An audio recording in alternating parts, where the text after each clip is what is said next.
Hello, everyone. There's doing this little flashy. Hopefully, I'm here now.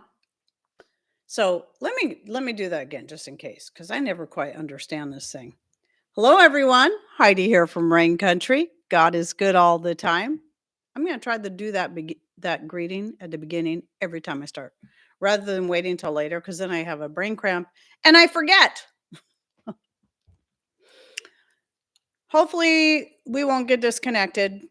I'm a little nervous now that we could possibly get disconnected for another reason because the Wi-Fi, not the internet itself, but the Wi-Fi part of it has been kind of acting up the last couple days. I rebooted my Starlink, so hopefully we won't have an issue, but I noticed it started yesterday. I'm like, what is going on here? So I don't know. So if we get disconnected this time, it's either that or it's because YouTube cut us off again. So yeah, looking forward to the topics today.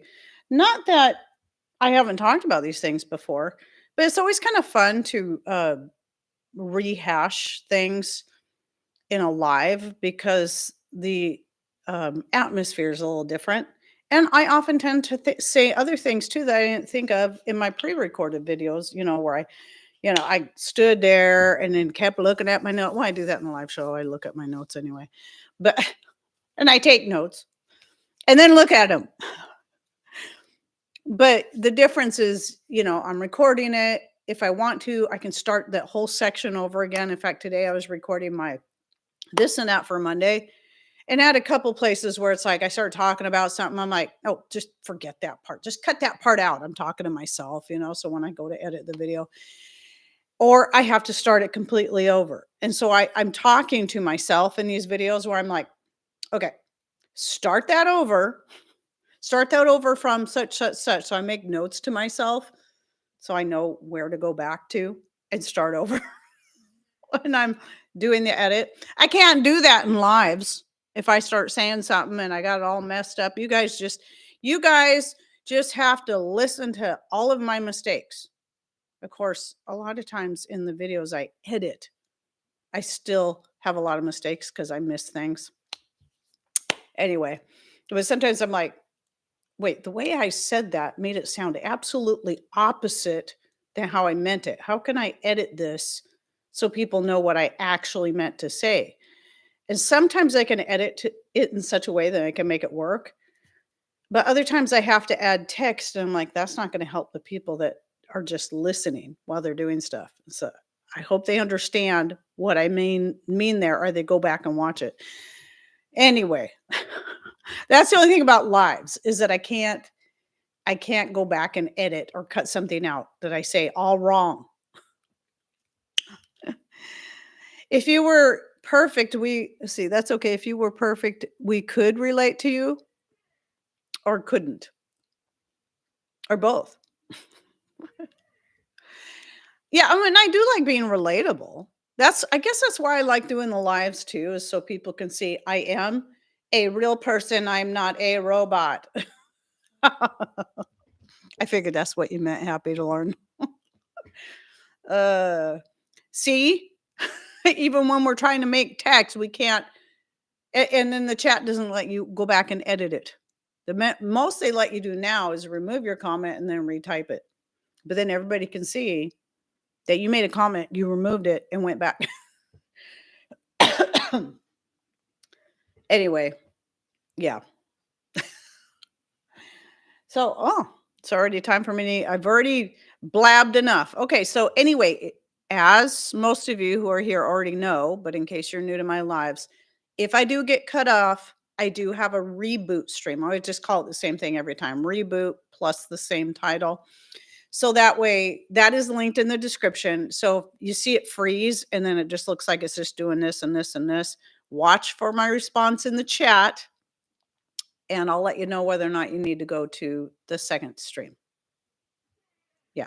So, because sometimes it could just be something on your end, but I'll know when it's something on my end because Usually I know because it tells me. So then, and Deb's here, so she's also usually pretty good about making sure that link gets into the script or into the chat as well, so people know where to go.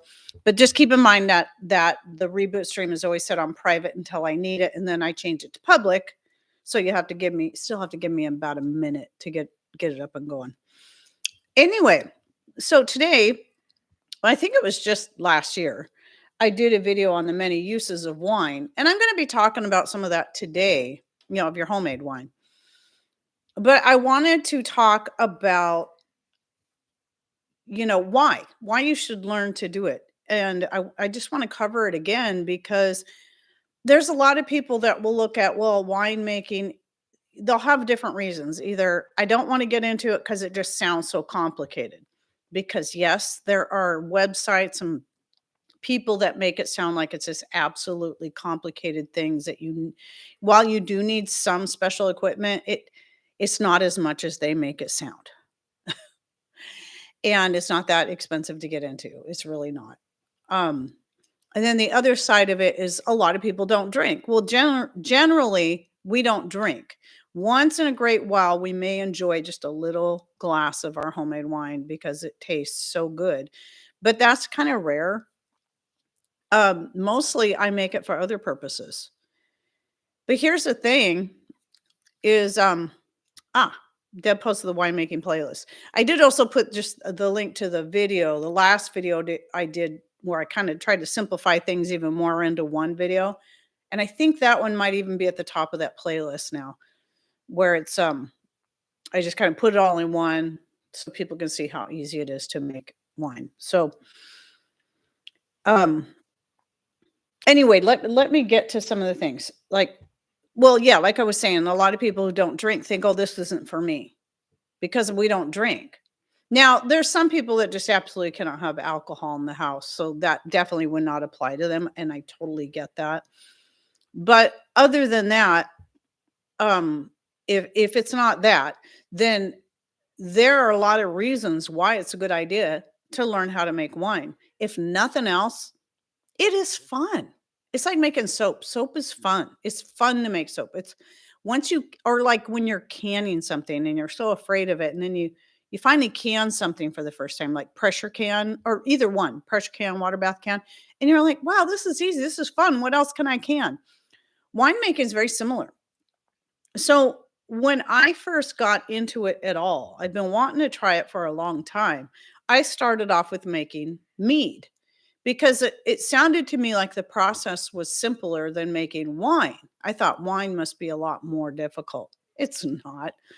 But mead, I suppose, could be the most simple because you can just a plain mead is nothing but honey, water, and whatever.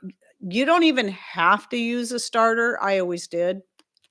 And that's where I first started making the ginger bug, which then developed into my fermentation starter out of whatever, because you don't have to make it from ginger. You can make it from anything, but you can't call it a ginger bug at that point. Because you call it a raspberry bug or a dandelion bug. I don't know. But it sounds really weird anyway. But so I learned how to make the ginger bug and the mead just by one lady's really simple instructions on a blog. And I'm like, this is easy. I can do this. So for a gallon of mead, it's 3 cups of water, or excuse me, it's 3 cups of honey plus your cup of your liquid fermentation starter, which it could be a ginger bug, raisin, raspberry, orange peel, whatever you make it from. And then enough water to equal a gallon. So that would be about 3 quarts because you got 3 cups of honey. You got your cup of starter. That's going to be a quart altogether. So then you just have 3 more quarts of water. Mix it all well. Put it in your jug. Put the airlock on. Leave it for 30 days, approximately. So the mead is a little bit more simple. Though from the first moment I made mead, I never made it that simple. I always added fruit to it and always did it different every time so that I could try different flavors. So sometimes it was fresh fruit, sometimes it was dried fruit, but orange, cinnamon, and clove. I've done kiwi and lime. I've done strawberry, I've done raspberry, I've done blueberry, I've done plum rose, just I had plums, I had rose petals, threw them in there, always experimenting. So that's what makes it so fun. And wine is really no different when it comes to the fun factor. The difference in wine is that you're starting with a juice rather than honey water. And but you still end up a lot of times needing to add up to 3 cups of sugar to it. And whereas you already got the sugar, the honey is your sugar for the mead. But as long as you don't put too much sugar, up to 3 cups of sugar, 2 to 3 cups is going to depend on how sweet the juice is that you're using. Like the juice that I get from my grapes and my currants does not have very much sugar in it. So I use a whole 3 cups of sugar for that. If I was doing something from like a bottled juice or like mango or something that is naturally already, or pineapple, naturally already high in sugar, I'd probably only use about 2 cups. I've done it before. I just can't remember because I've made a mango wine before. It turned out pretty good using the Costco's organic mango juice. It was very pulpy, but it was still really tasty. And I don't think I added as much sugar. I just don't remember how much. It was years ago. I already forgot. In fact, I think the picture that I used in the thumbnail, one of those, the orangey-ish looking one is the one that is the mango. If it's the picture I'm remembering, I think I used in the thumbnail. Can you believe I forgot already? I think it is that one. But it was 4 different kinds of wines. One or 2 of them might have been a mead. So I just found out my notifications were off. All notifications for the YouTube app. There you go. Yeah. Well, and even then, you still can't be guaranteed they're going to work the way YouTube works. So anyway, the fact that you can be as creative as you want to be, making the wines or the meads, mixing whatever kinds of fruits you want, that's part of the fun factor. And then it's like you can just like think, wow, well, this, you might think I'll never find a rose plum wine. And that sounds really interesting. I'm going to make my own. So, if you're doing it that and you're not making a mead, then you would want to have like a plum juice and then use your your rose petals in that, or maybe make like a rose petal tea, like probably similar to how people make dandelion wine, which I've never done. I just haven't been interested in it, at least not yet. Because I always can make far more wine than we can ever go through in a year because I get so many grapes and other fruits. But um anyway, the creativity part of it is just, it's great. It's wonderful that you can do that. And now what you have is you have a product that you can then use for so many different things.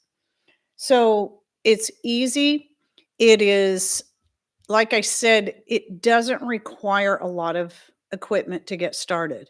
I mean, even if all you have is some kind of jug. I mean, it doesn't even have to be a whole gallon. You can start by making something smaller. As long as you have something you can put over the top that will prevent oxygen from getting into it and let air out. So if you watch my videos, I'll show the different parts of it. Like, you can buy airlocks with the drilled cork that goes into they make different sizes. But since I always use gallon jugs, I have the one that fits to the gallon size jug. And I think you can, well, if you go to that video, um, the one on how to make wine, I have all that stuff linked in there. The jugs, the the blank, see what I mean? The airlock with the drilled stopper. That's all you need to get started. But even then, you can just use a balloon if you're not ready to invest in, okay, well, I have a jug, I have something. Well, you can just take a latex balloon and slip it over there. I still recommend tying it hard in place or using a rubber band that's pretty strong. Because what will happen is once it starts making those gases and it will fill up the balloon will get bigger and usually will stay like this, but it could produce so much it can shoot that balloon right off of your jug. So you want something to hold it in place. And then when in about 30 days, you'll see that balloon start to deflate and then kind of flop over. That typically means it's about ready. I tried that with my first batch of mead. And I it worked, but one of the problems I had with that was I was making a strawberry mead, so I had a lot of fruit in there, and the strawberry pulp went up into the balloon and collected the flavor of the latex, and that got into all of the wine, all of the mead, and it tasted gross. That was my very first batch of mead, and it was really that was disappointing. So, I mean, the main thing is you really just don't want to get, especially after the 2-week mark, you don't want to get oxygen into your wine or it's going to turn it to vinegar. So, unless that's what you're wanting is vinegar, well, then just cover it with a cloth. You don't have to bother with it in airlock. But airlocks are cheap. They're like $2, $3 a piece for an airlock with the drilled stopper that you stick it down into. Just make sure you add water to your airlock. Some people put the airlock on there and don't realize they need to add water to it. The water is what's going to prevent the oxygen from getting in, but it lets the um it lets the gases out. It had a couple different times, 2 or 3 different times. I was watching my it's been like a week and there's no bubbles in the airlock and I'm like, I can't figure out what I don't know. I don't know what's going on. And I just thought to ask, did you put water in the airlock? Oh, am I supposed to do that? Yeah, there's a little fill line there. You're not going to see bubbles going through the airlock unless you have something for the air to go or the gases to go through. It was kind of funny. But anyway, so and that's fun too. It's fun just watching that, the things, anybody who's ever fermented anything or made sourdough. I mean, the first time I made like a sourdough starter, just made it from scratch. That was so exciting. It was like a little pet watching that come to life and just, bubble and get bigger. And that's the way I feel about the winemaking or anything like that. When you start seeing it bubble and you're like, it's alive, yay, you did something right. You just see it's alive. And so just watching that is fun. I love going through my kitchen. I got 2 jugs of wine going right now. One I just started yesterday, kind of later in the afternoon, so it hasn't started bubbling yet, but I can see a little bubbles forming on the top of the juice. So it should start getting to where the bubbles are going through the airlock. But the other one is just constant. Choo, choo, choo. And I love walking through there and hearing that sound, that bloop, bloop, bloop. I love that. It's such a great feeling. So again, even if you don't drink, just making it is such a fun process. And it's an accomplishment. It builds your confidence and yeah, it's fun. So then let's see. Let me Okay, I already covered that, but I wanna go over this thing again about it not being that complicated. It is not complicated. That's the thing that tends to scare people away from even trying. So just understand, like, you can follow people's complicated, you gotta add this and you gotta add that. No, you don't. You don't have to. You can add clarifiers if you want. I never do. I never have. Sometimes you can simply rack your wine or mead enough that it clarifies it, but not always. Oh, but here's a trick I found. I don't even know why I didn't put the pieces together sooner. Is that um, sometimes you have a really cloudy wine or mead and you just can't seem to get the sediments, just the stuff to settle to the bottom so you can pull the juice off the wine off the top and leave all that sediment.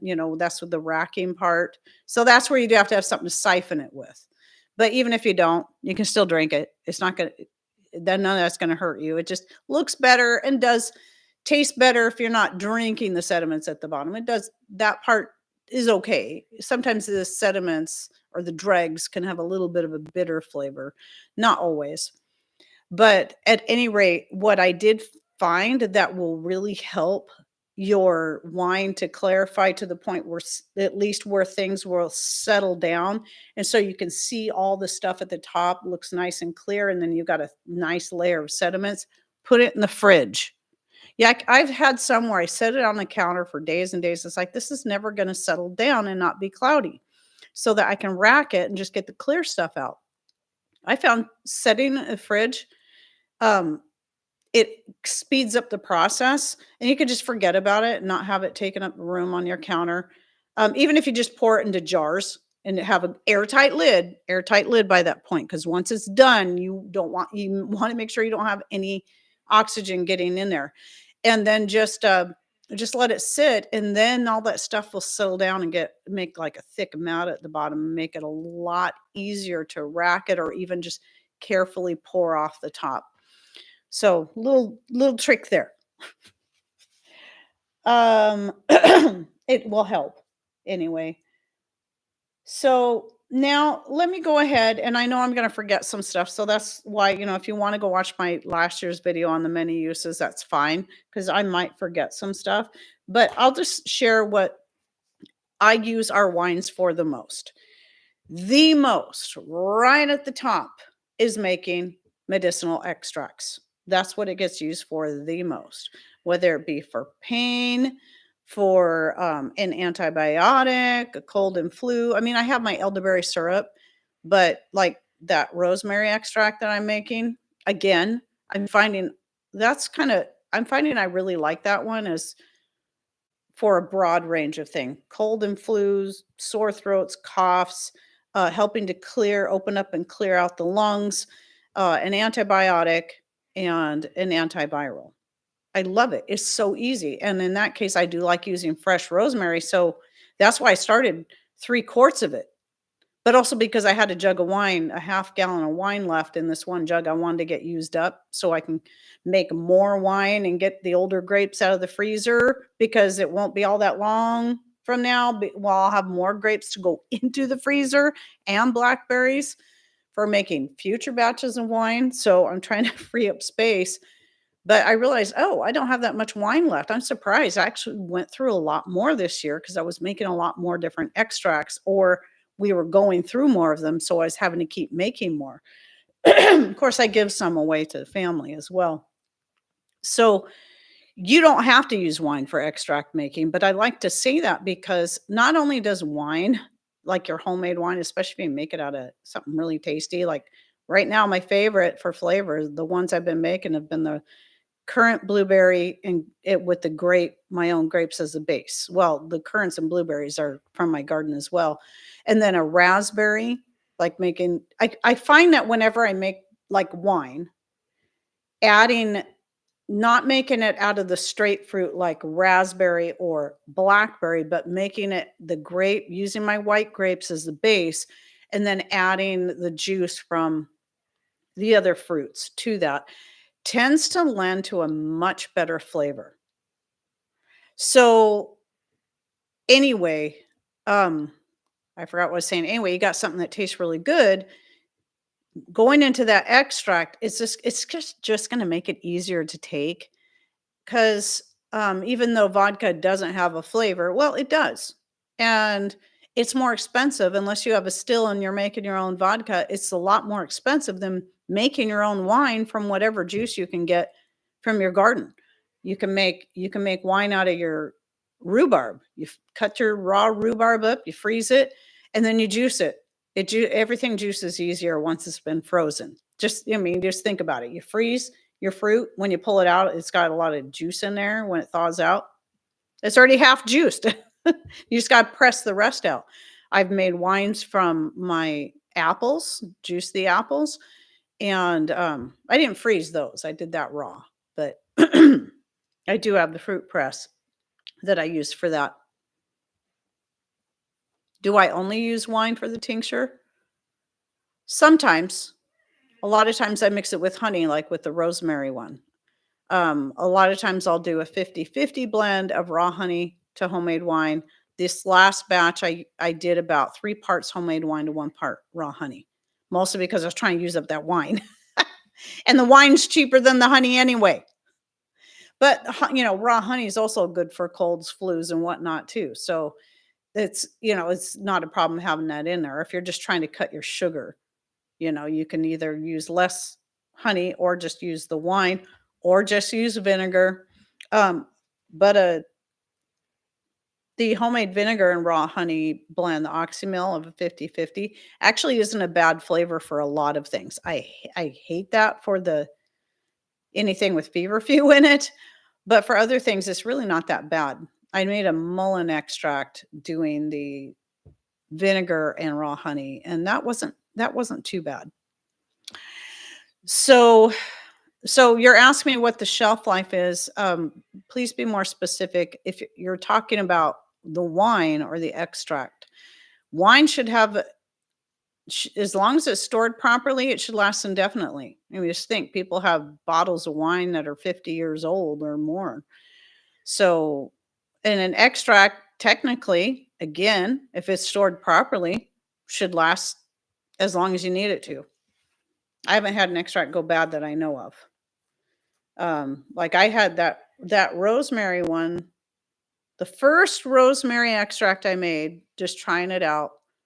I kept forgetting about it, and I think it took me a couple years to work through it, and I never stored it in the fridge.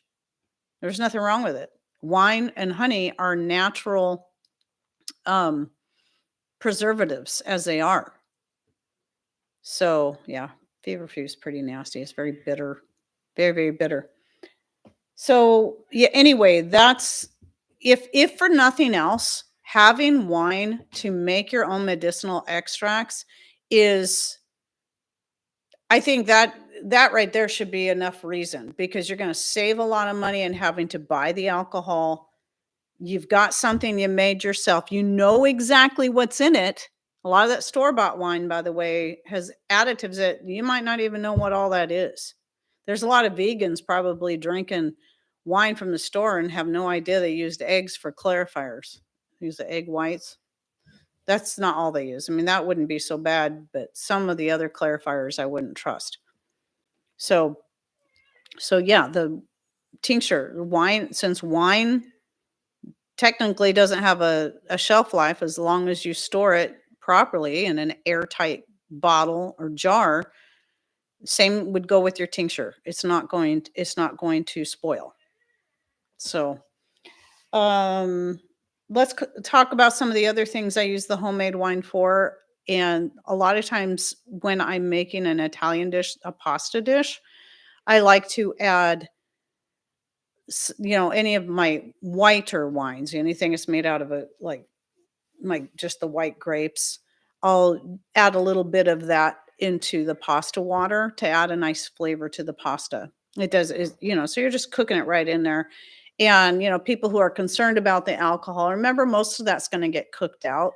And whatever doesn't get cooked out, it's it's not going to have any kind of effect because you're consuming it as a food.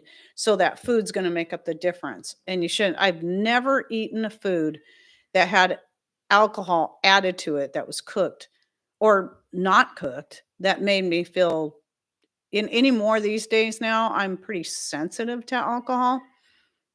I mean, I can have a little bit of alcohol like this, even if it's homemade wine, and I can feel it. But if it's in food, nothing. So that a lot of people worry about that. I also like adding my wines a lot of times to my Italian sauces as well. Adds a nice flavor to that.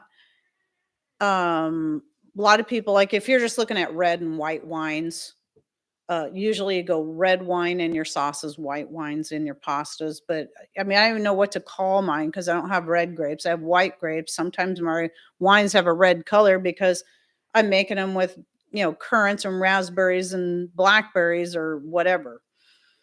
I'm pointing over here because I did bring a bottle in. When I do choose to bottle it up and make it look nice, I use recycled avocado or almond oil um, bottles because they're dark, they're square, so I can just stack them nicely next to each other. They have a nice lid that is airtight. When you got that on there, I have never had any of these turn to vinegar in the bottle. That's the key. That's why you want an airtight lid when you go to store it, because otherwise, if it's not airtight and it gets oxygen in there, it's going to turn to vinegar, which would be fine too. But if it stays in there, then that vinegar is eventually, and it's still getting oxygen exposure, the vinegar is going to turn too if it's raw.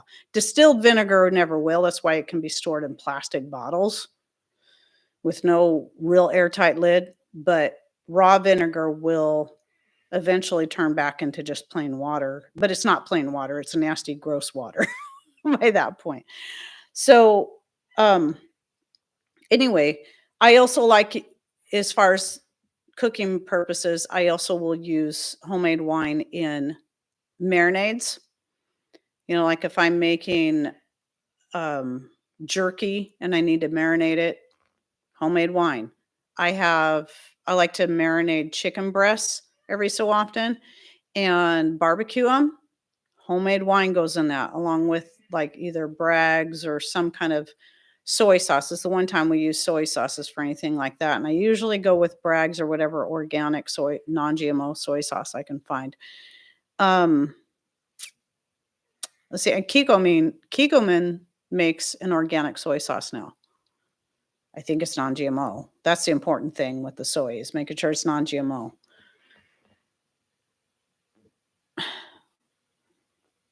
Yeah, red, white, rose, and rain. What's rain? I never heard of that.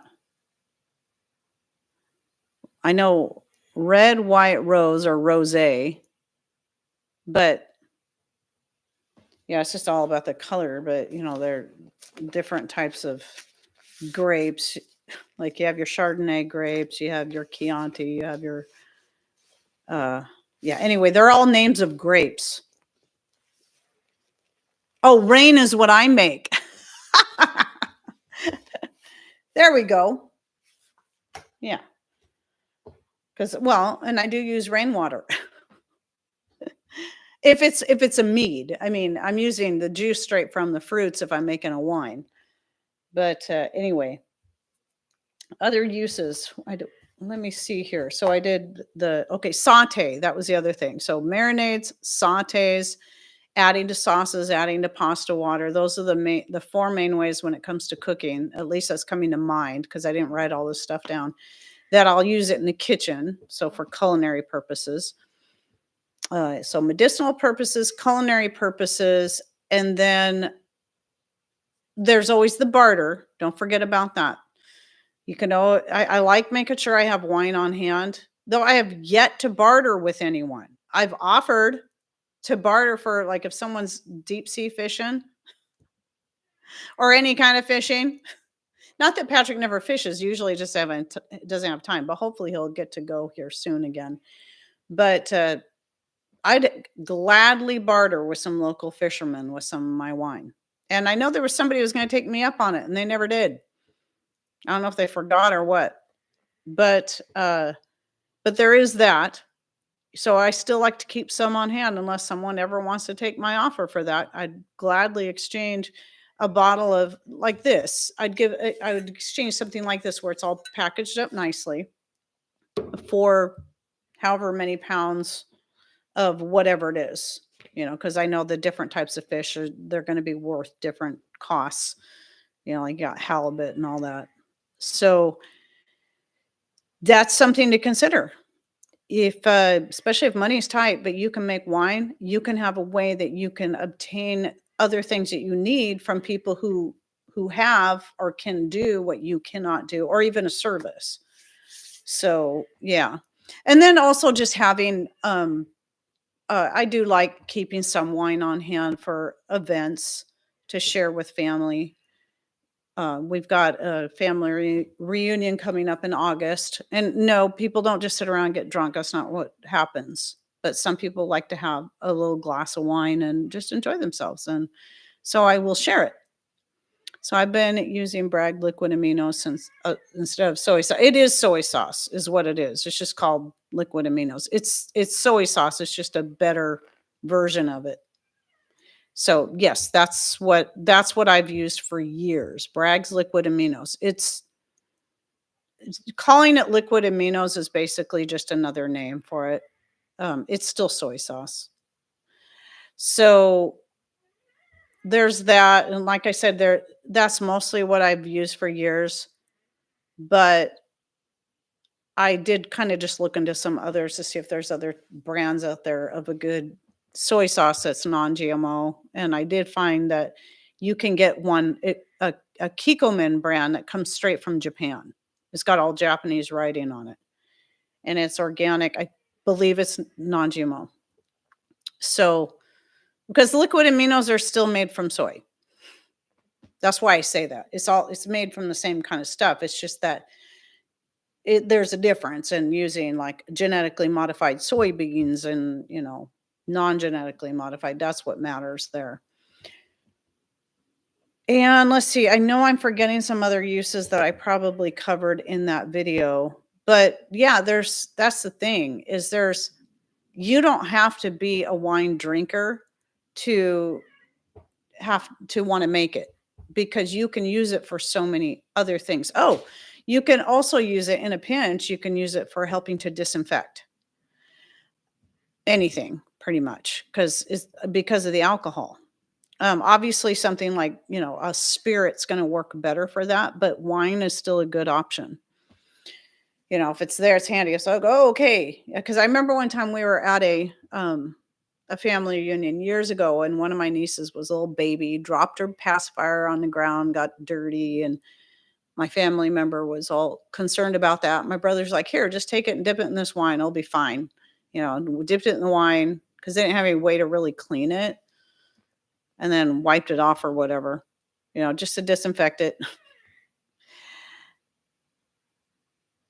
Yeah. So yeah, liquid aminos is still soy. I mean, just if you read there is the coconut aminos. And they're not made with soy, but they're a completely different flavor. I like that sometimes. I didn't know Bragg's made the coconut. Oh yeah, I guess I did know that Bragg's made the coconut ones. There was another brand that was making them first, the Kevlar or something like that. I have those. And there was another one. I can't remember what it was called. Um, anyway, I tried those and I have some on hand. They're just not the same. They're not the flavor is not the same. It's still good, but I if you're wanting something to have a nice Asian flavor, that's not what I go for. Now I've made, and they're not as salty typically. They don't put as much salt in them. But I have that old video that I did remaster of me making 2 different kinds of jerky, where one, I was using the Bragg's liquid aminos, and then the other one I was making using coconut aminos, because I was kinda looking at more of maybe a teriyaki flavor. So I figured since the coconut aminos do have a sweet kind of taste to them, that it would work well in that, and it was good. I wouldn't say I liked it near as much as the other, though. But every once in a while, I do like the coconut aminos. But, if you're looking for something that tastes like soy sauce, it I'd say no. It doesn't really. I mean, it kind of does. It's very different. They're still good though, Tammy. So if you haven't tried them, I'd say, just buy yourself a small bottle and see what you think. You might even like it better. I'm just saying, don't expect it to taste like soy sauce or like Bragg's liquid aminos. So anyway, kind of got a little off topic there. Oh, it's because I was talking about marinades, because typically that's what I'll mix it with, is like the Bragg's liquid aminos or sometimes the coconut aminos with the wine. So, and I am glad I have those coconut aminos. I am. I don't want to badmouth them because they can be good. I just don't want people to get their hopes up thinking it's going to taste the same, because it just doesn't. But anyway, gosh, I feel like there's something else I'm missing here, but I guess I've probably talked long enough about that. I should get on to my second topic. But let me finish off this topic by saying, don't be afraid of it, and don't assume that just because you don't drink means you should never bother trying to make wine, when it's got so many other great purposes. And if nothing else, at least for the medicinal ways that you can use it that would save you money and having to buy vodka or rum or bourbon or whatever other spirit. You don't have to have a spirit to make an extract. Yes, some spirits will work better, or let me say it this way. Yes, spirits can work better for certain types of extracts, like anything that's very woody and hard, like barks and so on, roots. But most of the time, I just use homemade wine and I save myself so much money. And I can say I made this pretty much completely from scratch. It's pretty cool. So hello, Musgrave Family Farm. New sub, hello. Hello. Okay, so let's move on to the second topic, which is about natural cleaning products. Now, this is one I did years ago, and I was like looking over it, and I'm like, man, I need to redo this one because things are different now in the way. Some things are different, but some things are still the same. So let's talk about some of the different types of natural cleaning products that you can make or put together or use from just really inexpensive things you probably already have in your home. And if not, well, they're cheap and easy to stock up on these items. So we'll start off with the cleaning powder, which you've heard me talk about quite a bit. And so years ago, when I first started my channel, I was using my homemade laundry detergent that was made with my homemade soap, my homemade bar soap. I did originally start off doing it the way everybody else was doing, using like the Fells naphtha and cutting it up. Then I started making my own soap and decided to try that instead because it was more natural. Well, then in 2020, our washing machine that I loved so much finally died to a point where whatever was wrong with it, Patrick couldn't fix. He's fixed other issues on it in the past. I had that machine for a long time. It was a great front loading Maytag, but it finally got to where nothing Patrick did. It just wasn't going to work. And it was time. It was time for it to, you know, go to Foreverland. So we had to buy a new washing machine and we were really limited living remotely. And I had to order online. I ordered it from Costco. I ordered the one that had the biggest tub I could find because I like to wash, you know, big comforters, big king size comforters every so often. And that even in my front loading Maytag did okay, but I wanted to make sure I had more room than even in that. So love the machine. However, what I found when I started using that laundry soap, my little blend there, it was leaving, and I had a lot of people say that, oh, you shouldn't use soap in your washing machine, but I never had issues with my Maytag. But with this, it never caused a problem, but I did notice it building up a residue, and I was pretty sure it was from that. So I thought, if that residue is building up on the inside of my tub, what's it doing to the hoses? So I decided to do a little research and came up with my own laundry powder, but I call it a multi-purpose cleaning powder because I don't use it just for laundry. But ever since I did that, that's what I use in my laundry. Every once in a while, I might add some of my homemade vinegar to it as well. But it's just 3 ingredients. It's just baking soda, washing soda, and salt. Just those 3 ingredients. So baking soda, sodium bicarbonate, and washing soda, sodium carbonate. Washing soda can be typically found in your, sometimes you can find it in the laundry section. Here at our one store, it's found in the hardware section, in the cleaning section of the hardware section, but not over in the laundry section. But like if you go to Walmart, you'll find the washing soda there. Arm and Hammer washing soda.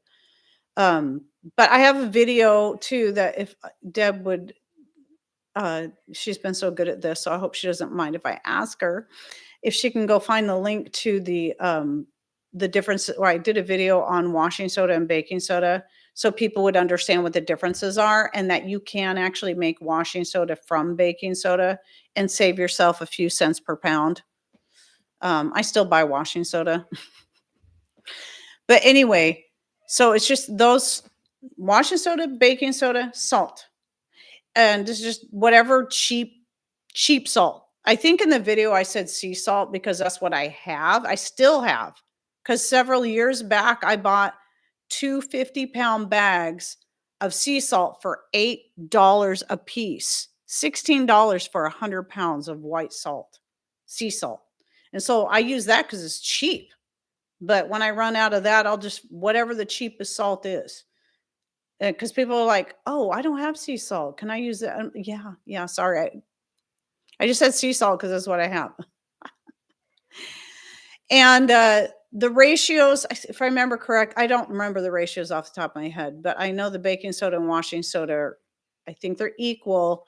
And then salt is a little less. And then if you want to, you can add an essential oil to it for added scent. I don't because I think I did in the video just to show you can do it, but I typically don't do that because to me it's just a waste of essential oil. I just want something that's going to clean.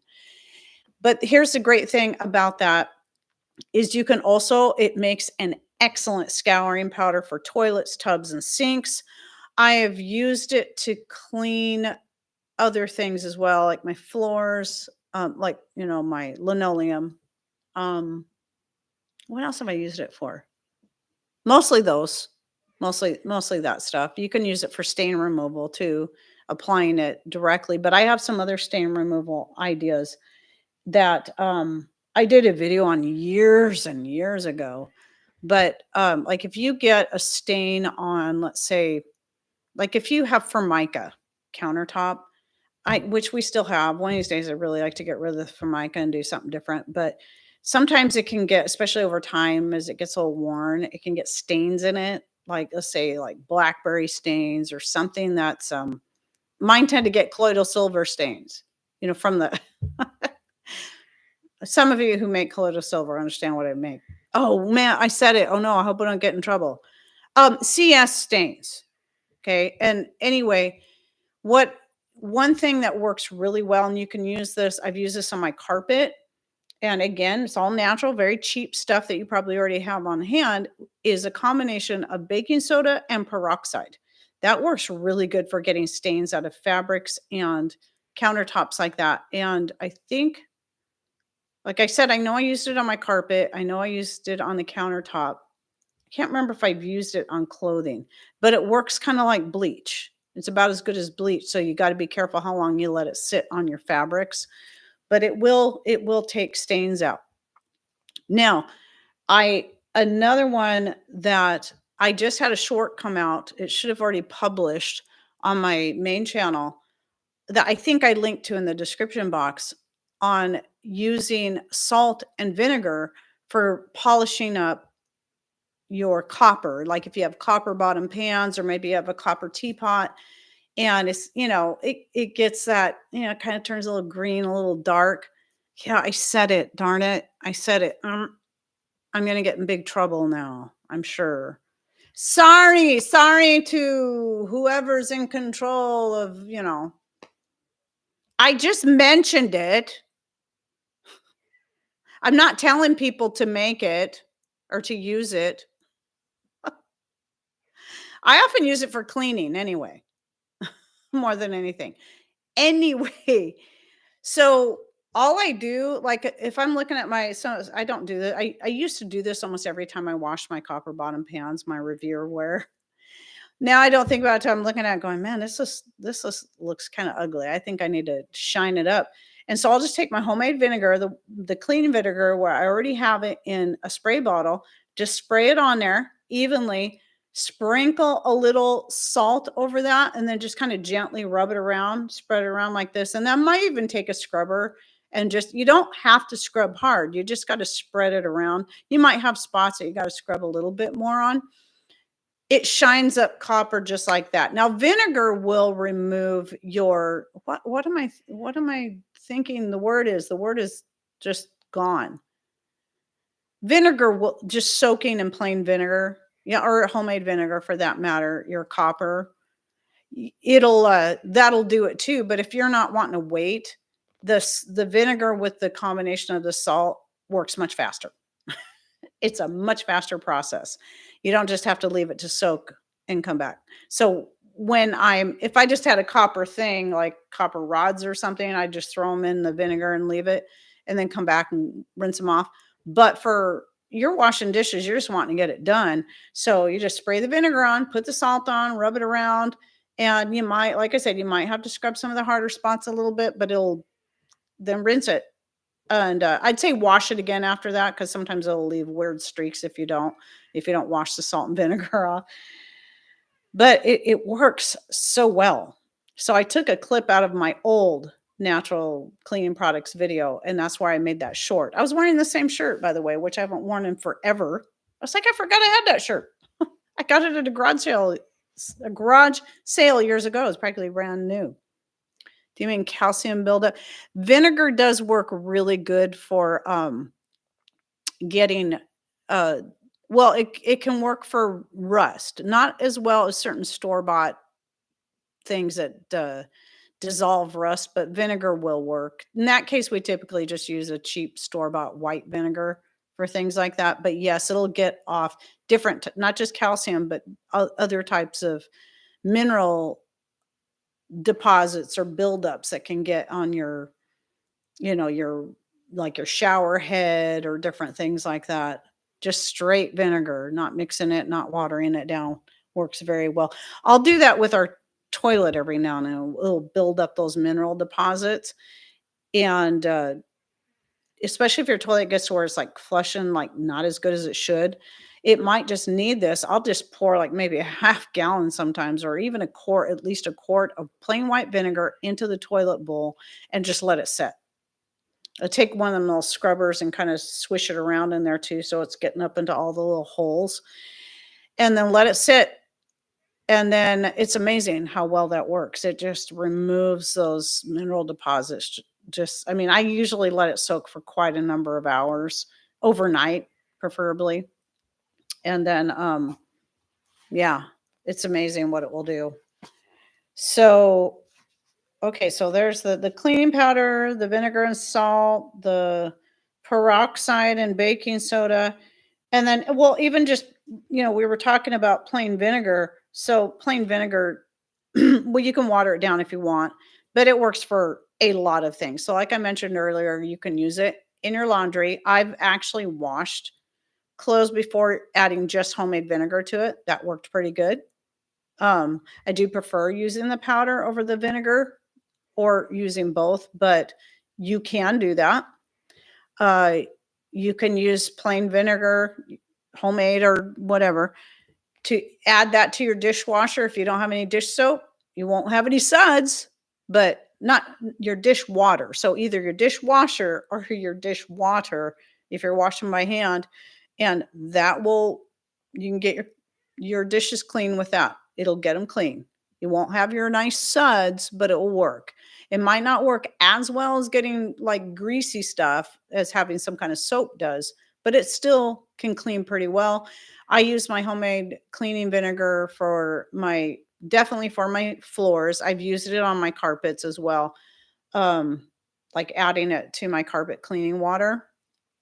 Um, Countertops, especially anything where I might be preparing food at all. The vinegar, because it's going to be safe. It's a cleaning vinegar. I don't have to worry about that. So I've used it for windows too. That's pretty much all I ever use on my windows. And I'll spray it on straight. You might have to kind of rinse it off a little bit, but I'll use that for cleaning glass, mirrors, windows, and so on. Black streaks in the toilet bowl are generally from mold mildew. Yeah, I don't get the black streaks. I get the mineral. I actually haven't seen real bad mineral buildup in a long time. Not like when we first started realizing it was a newer toilet. It works a little different. Really like it, but that was never had the same issue with our old toilet getting that mineral buildup, but this one did. And once I did that a couple times when I realized it wasn't flushing as good as it used to, and I couldn't believe how much just you would see then when you went to flush, you would see all this chunks of mineral deposits that had built up inside um, like, because there's this one, I don't know how to describe it. So you have your regular hole, the water goes out, but there's another hole in the front of the bowl that pushes water through. So it makes it a little bit different and more effective at flushing. Well, that was the part that was getting all filled up with minerals. It hasn't done it that bad in a long time, but I couldn't believe we saw this like tube of mineral deposit, just like a tube of it coming out. It was kind of hard because that's what it was. It was minerals all built up in there, but it works so good. So anyway, what else did it? Was there anything else? So floors, counters. Uh, what does that say? Oh, carpets. I could have sworn that looked like it said corpses. I'm pretty sure I didn't write corpses on there. Carpets. And I did already say that. I tell you guys, I have terrible handwriting. At half time, I don't understand what I wrote. I guess it was mainly those 4 things. Now, it's not like I never use my homemade soap for other types of cleaning things, but mostly that's what I use when it comes to just household cleaning stuff. Tubs, toilet seats, floors, carpets, clothes, dishes, and so on. Well, I shouldn't say I always use that stuff for dishes because I'm really liking the Azure Standard dish soap, their natural dish soap in the citrus. The smell of that is so much nicer than the lemon verbena. Usually it's the other way around in other brands, but in the Azure Standard brand, I got that. I'm glad I like it because I got the big gallon size. I think it's a gallon. Could be more than a gallon, but really liking the smell of that. But if I got to a point where I couldn't get or didn't have dish soap, I ran out, I'd use the homemade vinegar or the cleaning powder. I've used that in my dishwasher, which only gets used maybe once or twice a year. And I've used it in the sink, added it to my dishwater when I'm washing by hand. Just to try it. It works. Just make sure you rinse it well. If you're using it in your dishwasher, make sure you add vinegar to the rinse cycle to help get, the powdery stuff off of your dishes, or it might leave stuff on there. So that's the ancient Chinese secret. Remember that? What was that? Cascade or something? Those old commercials from, I think it was the 70s or 80s. We found another good use for Dawn dish soap. We use it with water and ACV to attract and kill fruit flies. Oh, yeah. Yeah, I've heard of people doing that.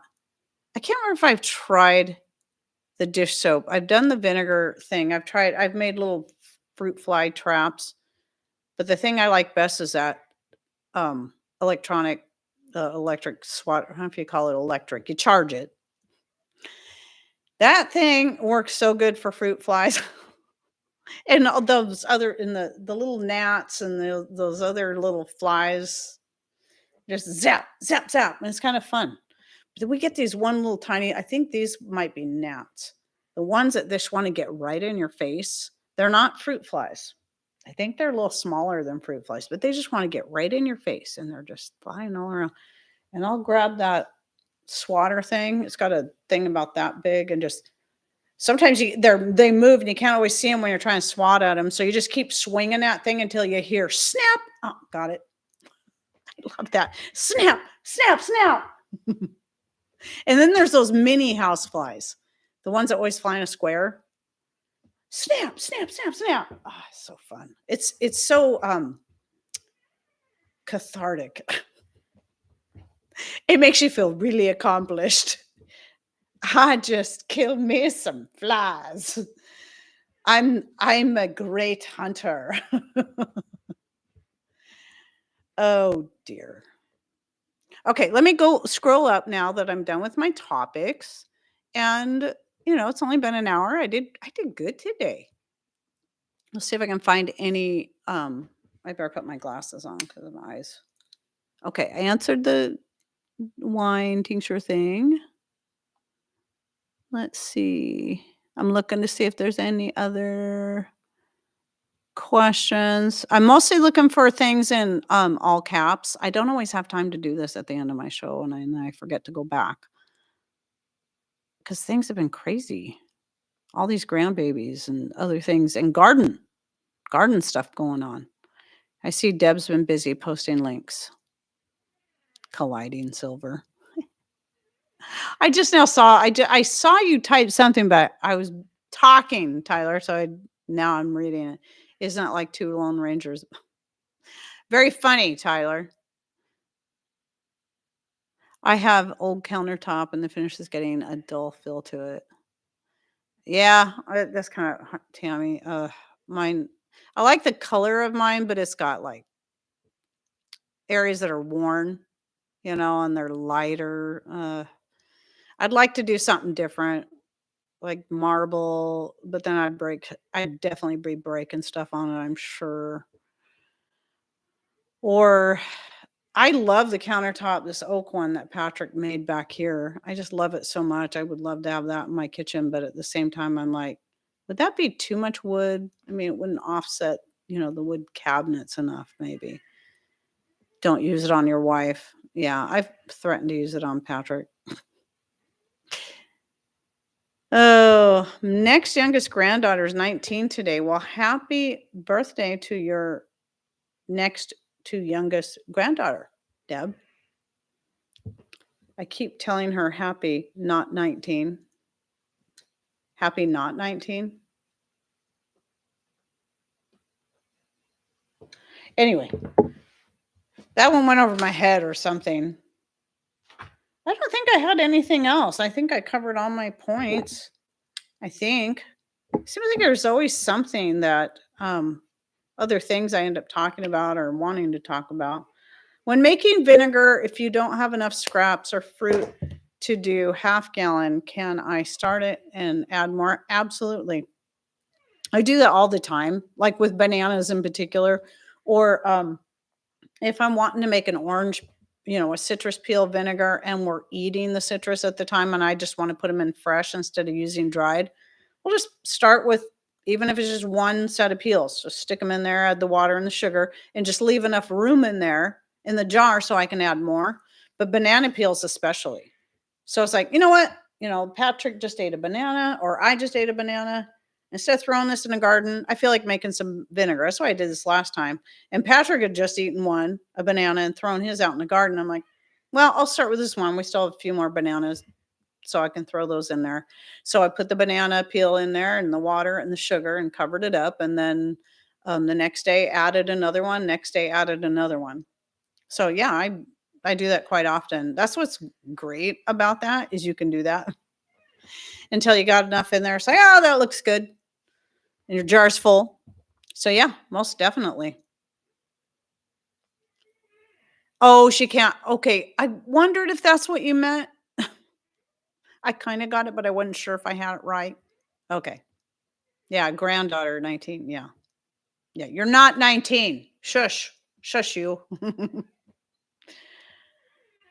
Our banana peels go directly to the goats. They love them. Oh, cool. Lots of minerals in those banana peels. I like either making the vinegar out of them and then throwing them in the garden, or just putting them right in the garden because of all the nutrients in there. So good for a lot of your plants. And they break down, so there was something else I was going to say, coming back to the wine, because Judy's question reminded me of, well, if you watch Monday's video, I talk about this, but I started yesterday afternoon, I started another gallon of wine. And I realized as I was juicing the grapes and the currants that I didn't thaw enough fruit. And so I was short about maybe a pint. I needed just maybe a couple more cups of juice. And I'm like, I don't feel like I really want to get this done. I don't want to try to thaw out some more stuff. So I cheated. We had some organic Hawaiian punch that we get from Vitacost. Mostly keep it around for the sake of the kids. And we had one open. So I just used that to top off my jug. And the color was right too. It's like, this is gonna blend nicely.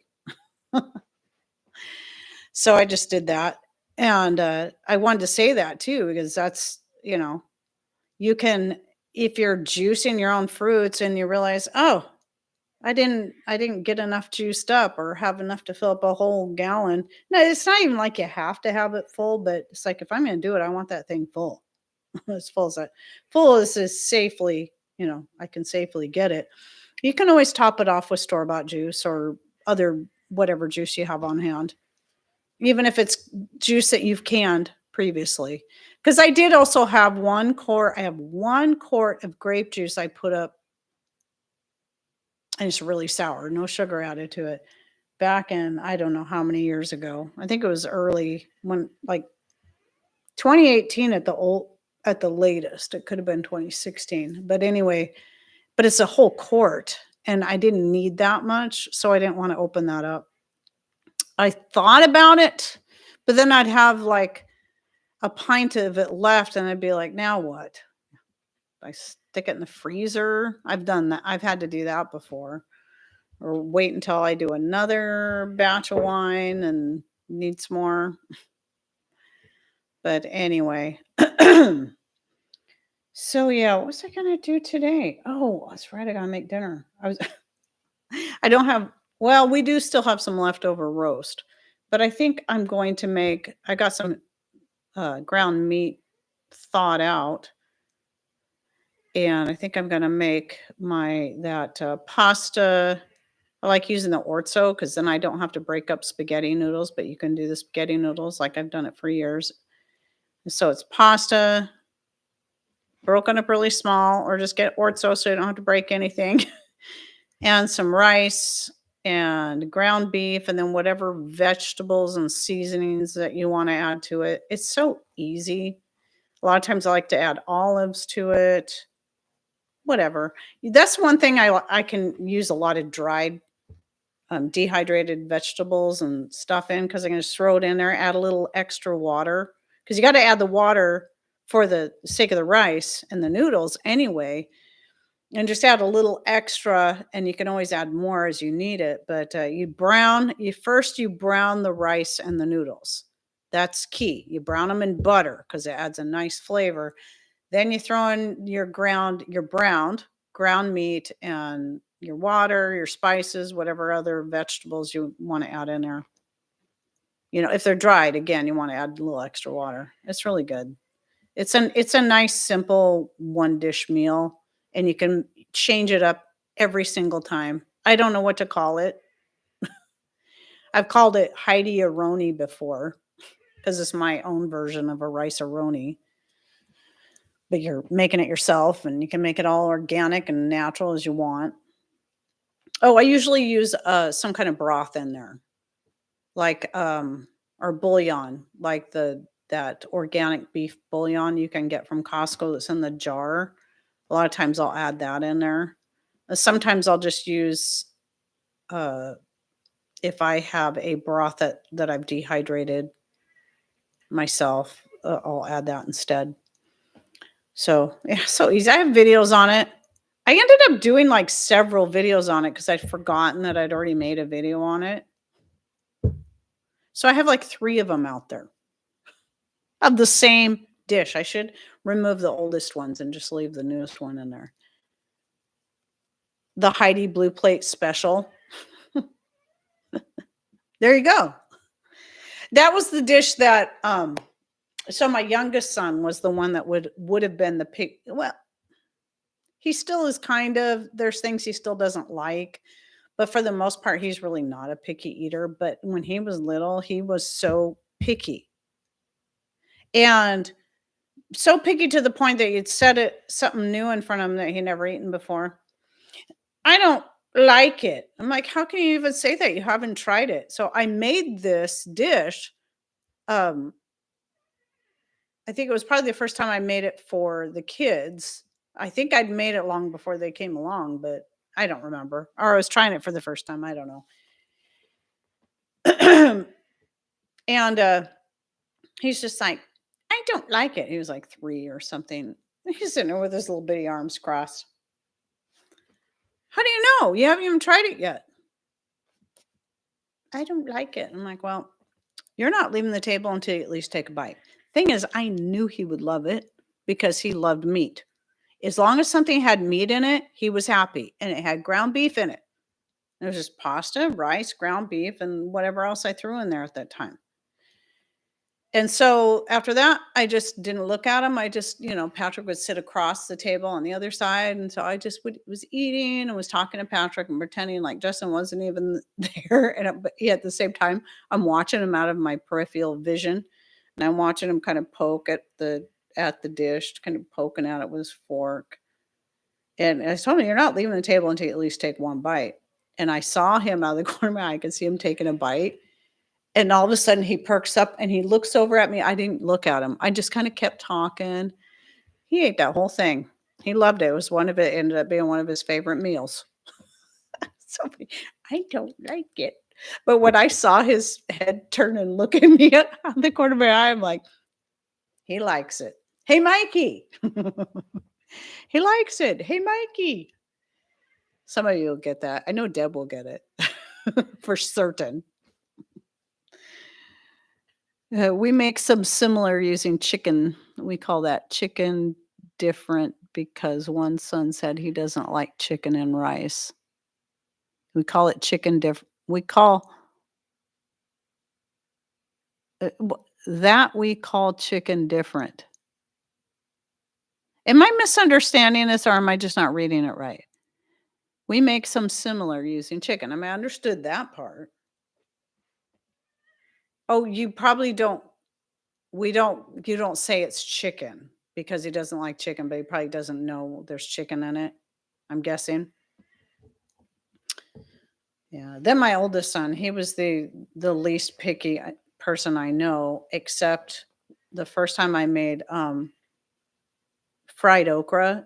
We don't like grow okra around here. It doesn't really grow. And I'd never had okra before. I remember my mom talking about really liking it as a kid. So I thought, okay, I'm going to try it. And so I bought some frozen okra at the store and found that, if you cook it up really fast and you bread it and cook it up really fast, fry it in oil, I thought it was pretty good. Justin, the one that's the pickier one, he loved it. Ryan, my non-picky one, couldn't stand it. Go figure. I just do know that if you got to cook it faster, it turns to slime, turns to snot. Chicken and rice is called chicken different in our house. Because he doesn't like chicken and rice. So we call it chicken different. Okay. Deb, I am sorry. I am so brain dead this morning. Or today. It's not even morning here anymore. And for the rest of you, it's definitely not morning anymore. Unless you're behind me in time. It could be. Oh my goodness. Trying to think about if there's anything else. What else do I got to do? Oh, I got to make a batch of skin cream. I only have 2 tins left of the grapefruit one. Grapefruit, frankincense, ylang ylang. That's probably my most popular. It's my personal favorite. I don't know if I'm going to do that today. But, I did plant some of that corn. I did get 3 corn plants from on my second try using the corn that Patrick had brought up from his dad's after he passed away. I'm like, wouldn't that be cool if we could grow some of his corn? The first time I tried planting it, nothing came up. So then I thought, okay, I'll try again. It's really late, but I'll try again. I put 4 kernels in a pot in the greenhouse and 3 of them came up. And then the other day I thought, okay, I found the perfect place where maybe they'll be far enough away from my glass jam corn. That'll be okay. So right on the south side of the house, I made 3 little patches. Well, they'll be right up next to the house, so they'll stay as warm and protected as possible. And they're facing south, so they're getting as much sun. So we'll see. They seem to be holding up okay right now. But they came from California, so I'm not sure how much they'll like this weather up here. But if we can get I think it's a sweet corn. So if I can get it acclimated to here and we can get a good sweet corn out of that, I might the next year do nothing but that in the back. So I'd probably just save all of the corn. Well, other than what we try to see if we like the flavor of it, and then save the rest for planting in the back for next year. So, excuse me. Teresa, I've only ever had it fried in the way I described, buying it frozen. It's all chopped up already. So you just, bread it and cook it up quickly. I don't even think I let it thaw all the way. And I really like that. I haven't done that in a long time, but it was just something that would be a nice change of pace to like green beans and carrots or even broccoli and cauliflower, which I like all that stuff. I've always liked all that stuff. Brussels sprouts, I love Brussels sprouts. I was always surprised because that how much that most kids hated like broccoli. I always loved it. I thought they looked like little trees. I thought they were cute. And I always loved um, Brussels sprouts as long as I had plenty of butter and salt on them. I liked spinach too with vinegar. So I was not one that was picky when it came to vegetables for the most part. So, but I was picky when it came to a lot of meats. I keep looking at my notes, but I've covered everything. So I guess it's time for me to stop rambling about nonsense. Okra is great in stews or fried, so the slimy is gone. All you need to do with boiled okra is put it in your mouth and raise your. Oh, gross. Tyler. Ew. Yeah. I'm not going to worry too much about it since it's not something that likes our cool, wet climate anyway. So I probably won't even bother trying to grow it. We'll see. Maybe for the heck of it, I should give it a try. Have you ever made corn silk tincture? No, I haven't. I've heard of it, Tammy, but and it seems like I did read up something about it before, and now I can't remember what it's good for. It's been a while. I should try though. I should try because I'm growing corn. Why not? Usually I'm taking that stuff and throwing it out, but I think I heard about it last year when I wasn't growing any corn anyway. I think I heard about it for the first time then. So I'm glad you brought that up. Let me write that down and see if I can remember to write it down something I'm not going to later throw away. Corn silk tincture, so I can look it up and then consider making it because I'll have it and I'll have all my homemade wine. I am getting older and get UTI and read it can be good for. Okay. Okay, yeah. I wonder if it works good as a tea though too, because I always think my thinking is when it comes to UTIs is that yeah, I'm making some good, having some good antibiotic things is good, but I always think can you when I always assume it would be better to take that same thing to make a tea out of, and then drink the tea so that you're getting more liquid going through. Where the tincture, you're only taking a little bit, but when you're drinking the tea, you're really flushing stuff out. But then again, I know that, a tea, you're not.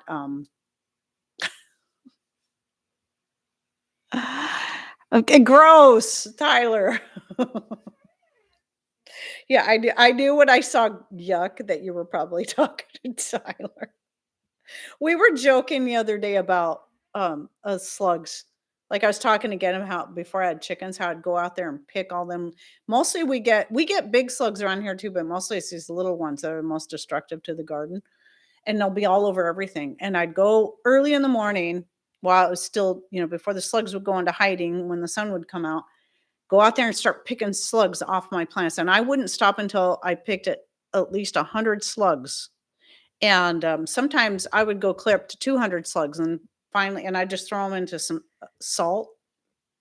But so there's this joke that, if we could just take those slugs and either boil them down, we just make them into glue. We could make some money off those things. How far should you plant pumpkin from cucumbers? I am not sure at this point. I will say that my greenhouse is actually pretty close to the other covered area where I grow my pumpkins, and I typically do the cucumbers in the greenhouse.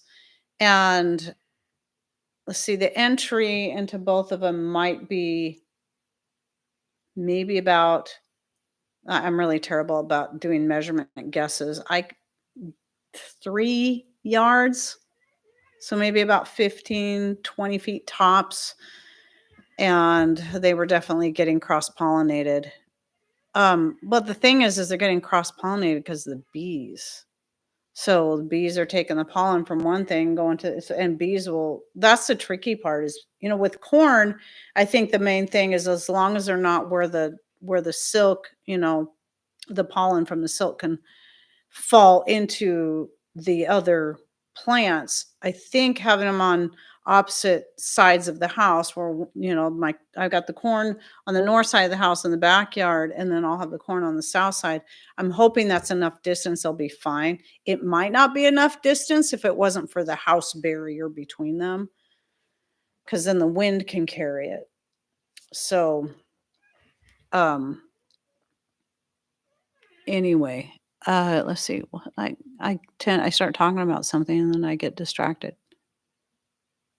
The okra leaves are medicinal.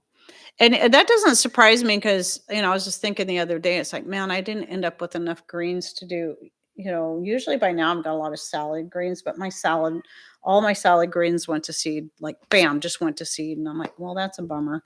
So, but I've got kale growing and those take longer. And I've got red mustard. There's enough there I could pick and probably make a small salad, but those two as a salad, just those two, wouldn't be all that great. You need some more mild flavored things. I could throw dandelion leaves in there too. And I got enough I could do a salad, but it wouldn't be the best tasting salad. So I started thinking, well, I've got my snow pea leaves and I've got bean leaves, and you can eat those too.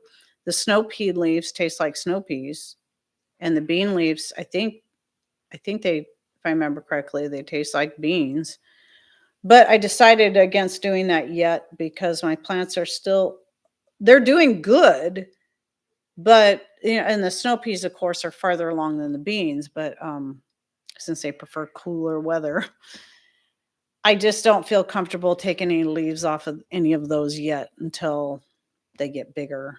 I don't want to I don't want to stunt them at all. But yeah, you can eat bean leaves and snow pea leaves. There's a lot of that stuff you can eat, squash. I think all your squash plants can eat the leaves off that. You can eat the flowers. Oh, and my daylilies have just started blooming. And so I ate one the other day. The first one I saw was on Saturday. We're on our way to our fellowship. I'm like, oh, look at there. Grabbed it and ate it. Or was that when we were on our way to the lake for Pentecost? I don't remember. Either way. I'm like, oh, I better eat this because it's going to be gone by the time we get home. So, grape leaves. Yep. I even have a video on my other channel on the benefits of grape leaves. In fact, grape leaves are what are commonly used to make dolmas. And that's a Greek dish where you like I don't know what country it is that uses cabbage leaves, but it's a similar thing like cabbage rolls. But in the Greeks use the grape leaves instead of cabbage, and then you make like your rice meat and you stuff them, roll it up. So yeah, I've dried grape leaves and put them in my mixed greens that go into a lot of my meals because they have a lot of good benefits to them. And grape leaves taste like sour grapes. That's what they taste like. Well, the younger ones. It's best to pick them when they're young and tender. And yeah, they taste like if you eat them raw, they taste like sour grapes. Strawberry leaves, blueberry leaves, blackberry leaves, raspberry leaves, these are all edible. So I tried eating grass once. It tastes like grass. Now, when I was a little girl, I used to like to carefully pull out a piece of grass so that you get the white root, and I love to eat the root. I love that part, but not the rest of the grass. I was thinking it was Poland. Polish. Okay, that's what I was thinking, but I was afraid if I said it, I was going to be wrong. Those are good too, though. So let's see. Oh, and I've also used grape leaves like if you're fermenting something, um, you can use, especially if you're fermenting cucumbers and you want to, one, have something that helps keep them under the liquid, but also helps keep them crisp. I'd put a grape leaf on the bottom of the jar and then put my stuff in there because especially like making cucumber kimchi. Put a grape leaf on the bottom and a grape leaf on the top, the tannins in the grape leaf will help prevent, will help keep cucumbers crisp for a longer period of time. But the last time I did cucumber kimchi, I actually used horseradish leaves because they'll do the same thing. And horseradish leaves taste like horseradish, like the root, just not near as hot, not near as hot, much more mild. But if you like that flavor of the horseradish without the heat, you can use the leaves. So I did that with my cucumber kimchi the last time. Did the horseradish leaf on the top and the bottom. That turned out really good, and it really did help keep those. Because I had some left in there, where I ate quite a bit of it and then forgot about it. And there was like that much of the cucumber kimchi sitting in the bottom of the jar for a few months. I couldn't believe it. I'm like, "Oh, this is probably pure mush." No, they were still crispy. I mean, I wouldn't say really crispy, but they weren't mush. It was actually pretty good. There are Italian dishes that use grape leaves as a wrap. Italian dishes too? I know that there's a Greek dish, the dolmas is what it's called. I think they have another name for it. If I remember correctly, it's Dolma is the spelling. Mike, who is half Polish and half Italian, doesn't like Polish food, but he likes Italian food. I wonder if Polish food, it sounds like something that would be more similar to a lot of like German food, that they tend to use a lot of cabbage, don't they? Well, Irish, like that common, we don't have Gudrun in here today. She would let us know. She'll probably come back and let us know later if she watches this later. Um, Perhaps the Italians stole the recipe from the Greeks. Well, there are a lot of similarities. If you've ever watched My Big Fat Greek Wedding, I think about my family. Not all of my family's Italian, but there's a lot of Italians in my family, even those I'm not blood related to. And some of our family gatherings, I love that movie because it reminds me so much of some of the family stuff, and just it's hilarious. But yeah, there's just a lot of similarities in demeanor and just the way they are. And anyway, but yeah, they probably share a lot of stuff. But anyway, Irish, they do a lot of cabbage dishes, don't they? Well, maybe I'm just thinking of the coal cannon, which we love, which is mashed potatoes, cabbage, and onions mostly. I like to throw some meat in there, bits of beef of some kind. Corned beef, especially, is so good in it, and some vegetables. Of course, it's not always cabbage. A lot of times they use kale. Can do that too, or and so. What was there something about a joke that came up recently about the windows, the Windex, in that movie? Anyway, I'm just sitting here rambling. Now we're talking about food. We're all getting hungry. I'm sure it must be time to eat. Cabbage and potatoes are totally Irish. See, that's what I was thinking, because the cold cannon is typically, it's your potatoes, your mashed potatoes, and you add the cabbage in there, and you cook the mashed potatoes, and then you cook up the cabbage and the onions and garlic and whatever else you're going to add in there, and then you put the potatoes in there once that's all cooked up, and mix it and heat it through. It's a simple dish, and it is so good. I've used vinegar on skin eruptions, homemade vinegar. That works pretty good too. It stings a little bit, but it works. As well as that substance I mentioned on accident earlier, the substance that starts with C and S. Question: have you used gooseberry for wine? No.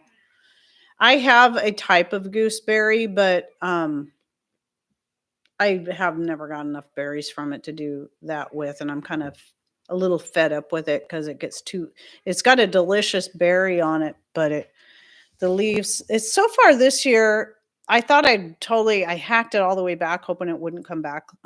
It came back, and it's got a few berries on it. The berries are delicious. They taste like a sweet tart. They're dark red when they're ripe, but it's so and I noticed the leaves aren't getting as chewed up by the sawflies this year as normally it does, but it's just another one of those things where I've decided, I get a ton of currants. I get a ton of other berries that I'm not going to keep hassling with something that I've got to babysit because of the sawflies. They leave my currants alone, my grapes, my blackberries, my raspberries, and they don't eat the fruit. They just eat all the leaves. And then when the leaves are all gone, if we have a really hot day and there's no leaves to shade the berries, it cooks the berries. Like the one year, I had that thing loaded down with berries. And then we had this freak super hot weather, which is super hot for here. I don't remember what the temperature was, but I know it was over 100. And it was hot enough for 3 days that it actually cooked the berries that weren't even ripe yet on the plant, and they were unusable. They were just gross. So that was a shame. So, but it probably wouldn't have cooked them all if I had had enough leaves to shade the fruit. But the leaves were all chewed up from the stupid sawfly larva. My daughter just brought us a supply of rum from a big supply store we don't have up here. I'm looking forward to making some vanilla extract and rum. It was your idea. Spiced rum in particular. But you can always add your own spice to it. I think spiced rum already has a little bit of vanilla in it, and so that helps to make the flavor even stronger, but there's something else about that too. It just is such a nice flavor. And I'm pretty thrilled with the vanilla beans from Vanilla Bean Kings too. So, no, never used the gooseberry. What else? But I've used all kinds of other fruits or fruit juices. Captain Morgan is spiced rum.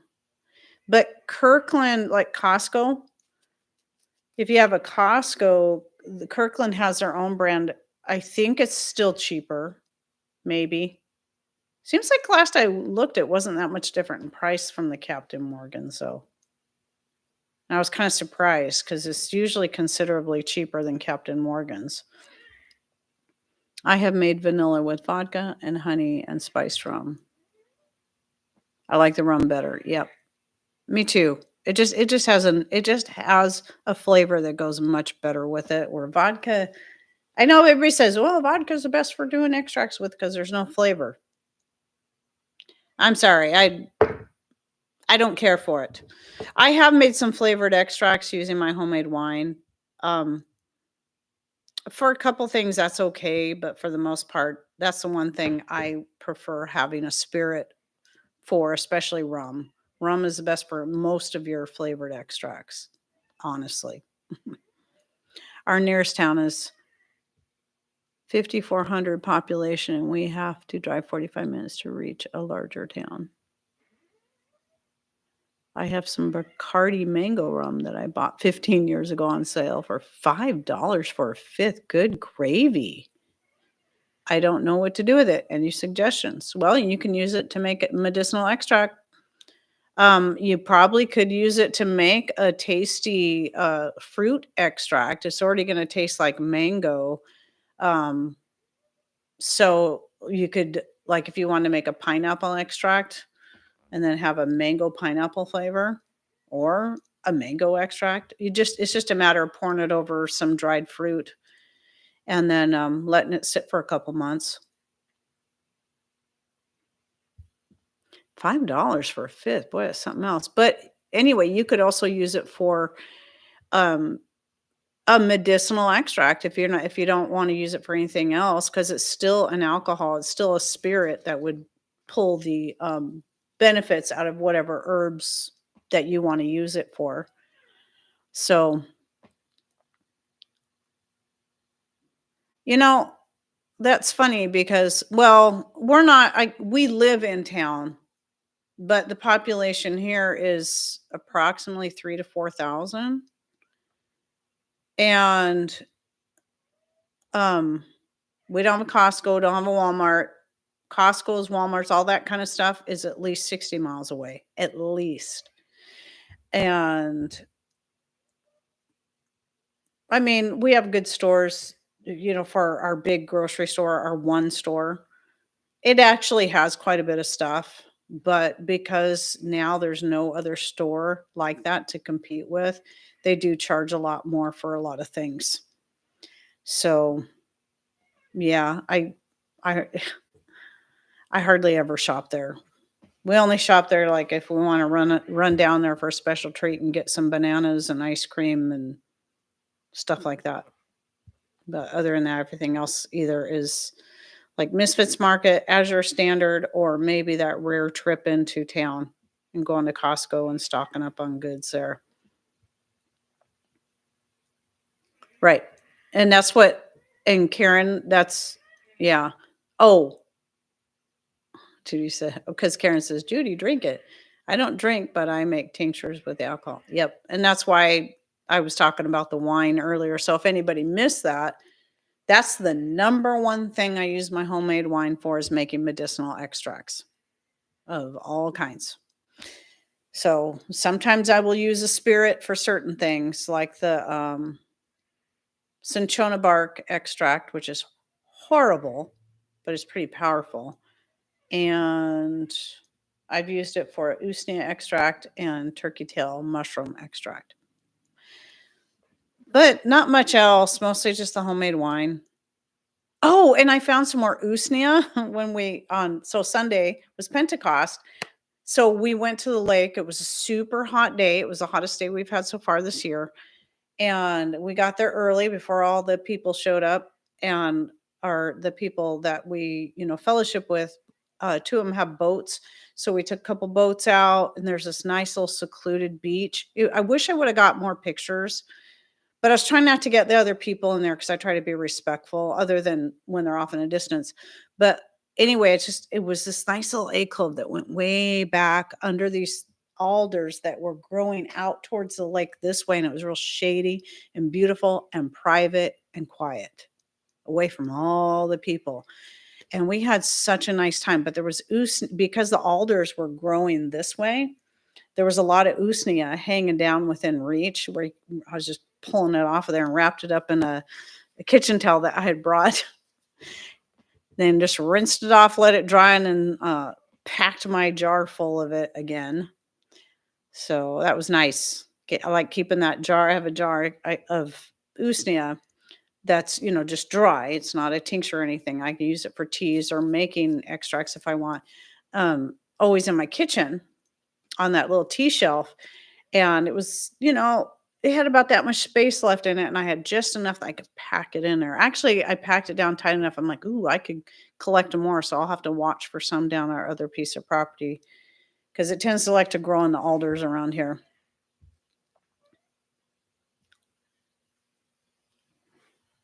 Let's see, what do we have here?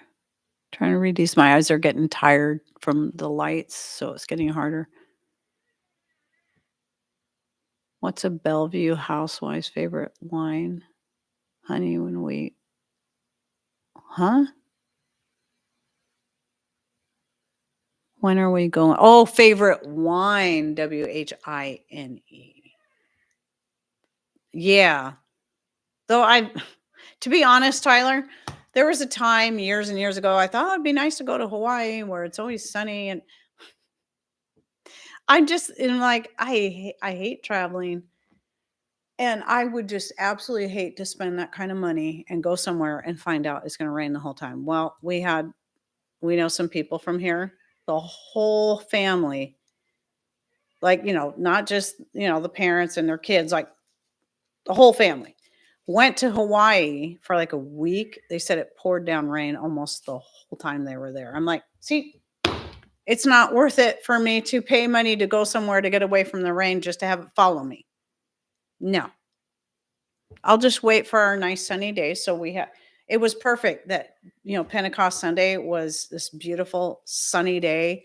And so we went to the lake and it felt so good on because it was so hot when we'd be just bombing on that boat and having that wind blowing through my hair and right off the water. Oh, that was nice. And then when where we were sitting, even in the shade, a couple times started to get too hot. So I had like a lightweight shirt kind of like, button down shirt. So I took it down to the water and kind of got a little wet and wrung it out and put it back on. It was nice. Everything Hawaii is massively overrated. That's kind of what I figured too. I've seen people's pictures. Like, oh yeah, that looks nice. Doesn't look like it would be worth the expense. So, or the time, my precious time away from here. I lived in Guam when I was little. Oahu, when my daughter was born, had typhoons in both places. Pat was born in Hawaii. He was born in Honolulu. His dad was stationed there at the time. So it's one of those facts I always tend to forget. He was born in Hawaii. So, and you know what was funny was when we had to order the certified birth certificates and we couldn't find Patrick's.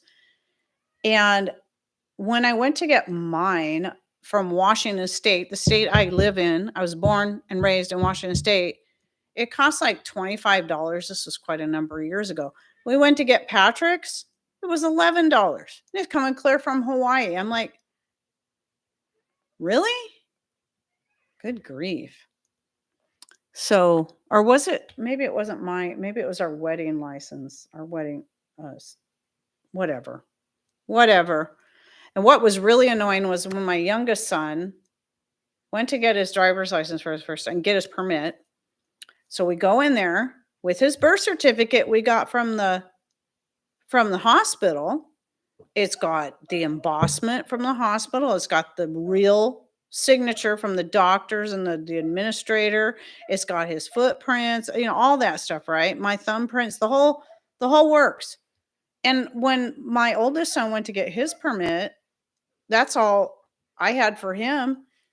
And they were like, okay, where's this certificate? I'm like, here's his birth certificate. And they're like, no, we need the certified one. I'm like, why would it be called a certificate if it's not certified? I'm like, what do you mean? I mean, you flip it over and it had everything on it. And they're like, no, you got to have the certified birth certificate.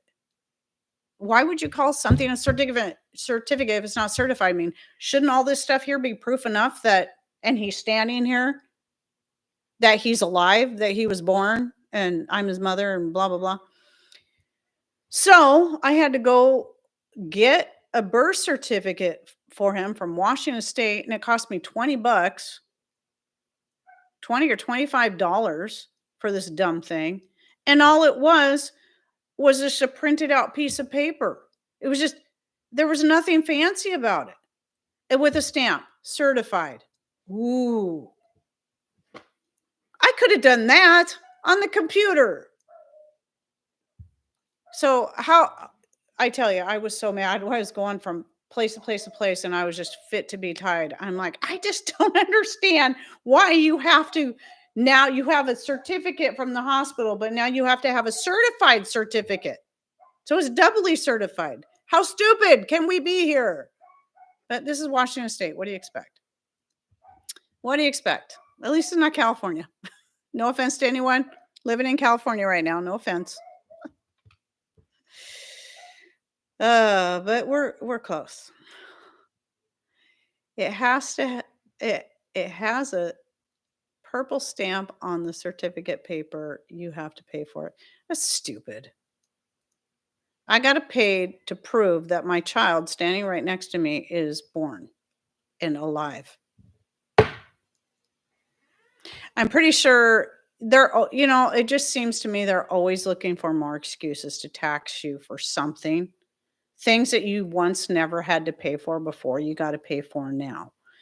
And it's getting worse all the time. It's like we used to be able to, like, if you sell a rig to somebody else, now the person buying the rig would have to pay taxes, which I don't think they should have to, but whatever. They have to pay taxes to Washington State because they bought the rig. And then you just filed the paperwork saying that you sold it. So, you sent it in. Now they charge you a fee as well when you file that, the reseller thing, or, that you sold it. And that started off at $8 and then it's gone up. I don't even know what it is now. So they just keep trying to find ways to just dig more out of you. dig more out of you. And it also used to be you could go in and say you gifted this vehicle to this person and they wouldn't have to pay the tax, the sales tax, because you didn't sell it, right? They don't do that anymore either. If you say that, oh, I didn't charge them anything, I just gave it to them because they're a family member. Then what they'll do is they'll go by what the blue book value is and they'll still charge them tax. Dumb. We had a past president who I'm not going to read that part out loud. Anyway, so it's just taxes aren't they illegal or something? Remember when income tax was introduced, it was supposed to be temporary? Yeah. Yeah, nothing's ever temporary when it comes to tax. That's what they'll tell you. Just like every time they want another school levy, they want to pass another school levy. Oh, it's just temporary. Oh, it's just for this. It's never temporary because even if that one really is temporary, then the very next year they'll find another reason to add more to your property taxes. And here I am. I'm going on and on and on. It's actually listed as a voluntary tax. And I do have a clip that I saved about that. It's really interesting. Every now and then I go back and watch it. I've had it for years saved in YouTube. But what they'll say is what's voluntary about it is whether or not you want to file your taxes or pay somebody else to do it. So which one is the truth? Or is this all just excuses to keep you in serfdom? Taxes, rent for using the government's money.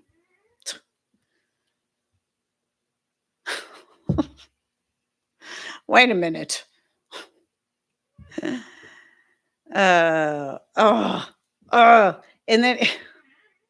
then it's like you get so excited. Oh, this year I'm actually getting money back on my taxes just so I can turn around and pay them again. Oh, if you sell it for $1, they pay tax on $1. Yeah. But here, if you still have to pay a filing fee now for the selling it, if you're talking about the vehicle. But they still, it doesn't matter how much you tell them that you sold it to them for, how little you tell them, they're still going to go buy Blue Book. Like like when Justin bought a car from a friend and his friend wrote down like $2,000. This was years ago. I think that is what he paid for it. And he went in there and they said, well, the first place we went to here in town, here in Forks, because we do have one of those here, believe it or not, in our little town, the lady said, no, it's worth more than that. And it's like, well, that's what he paid for it. Well, it's worth more than that. She was going to try to tax him a lot more. So then we decided, I said, forget it. Well, let's look into this a little bit more. So we went into Port Angeles like a week later and then tried again. And he hardly had to pay anything for taxes. The lady went through and she started asking questions. She was really nice. She was like, okay, well, is there any other like faults with the car, that maybe we could help bring this down, because we do have to go by Blue Book, but if you could tell us anything. So she just started asking us questions and we're like, oh yeah, da, da, da, da, da. She was very helpful. Well, the other lady was crabby and not willing to help us not have to pay so much money or help him. It was his car. But try de-taxing yourself and you'll find yourself in prison, right? I remember reading that. They liked our money too much. Yeah. They just want to keep it coming in. They'll keep finding more ways. So, and no matter how much money spending, waste they remove, they'll find other ways to take. You won't see that money back. You remember when there was this promise for maybe getting a check for $5,000? And I'm like, not another word has been said about that. Isn't that funny?